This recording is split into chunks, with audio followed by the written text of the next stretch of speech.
I give parents very highly prescribed ways to make sure that children can go from their time with me and start their time with you safely and with that space filled with love. We're not having any conversations, number one. We're not talking about problems. We're not addressing anything about who has what basketball shoes or who needs whatever for school. That's not happening. We're not engaging. I acknowledge you with civility. Hi, Bianca. The kids are ready for their residential time with you, their parenting time with you. Here are their belongings. I get back in my car. You help the children into yours or whatever the case may be, or in through the front door, and we're done. It's 2 minutes. It's a kiss and a cuddle, right? So if I know that that's how it's going to work, and we have agreements that that's what we're going to do, I don't need to carry a bunch of armor that you're going to engage me, that you're going to start something. Mm-hmm. Does that make sense? It does make sense. And so it sounds like you get really specific with your discussions with co-parents as far as a really solid plan that meets the needs of each individual. Is that where parallel parenting would come in for as far as a prescription for them? Or does that not fit here?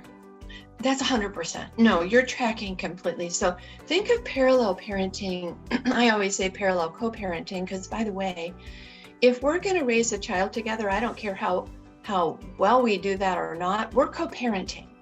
So when we parallel co-parent, that just means that we're doing it with a highly prescribed set of protocols, highly prescribed set of boundaries, and we adhere to those rules. There's not very many of them, but we stick to them. I have a rule, no instruction.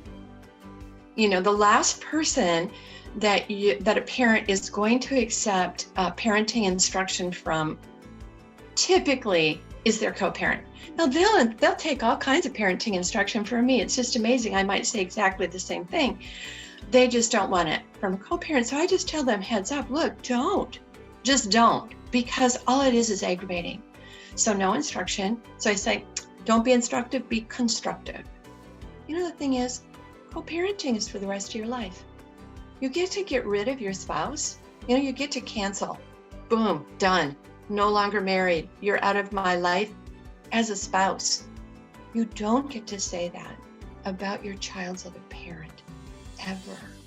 It's until death do you part. Who knew when you were doing your wedding vows that that's what it was referring to? You have a baby, it's until death do you part. Being parents. It's how it works.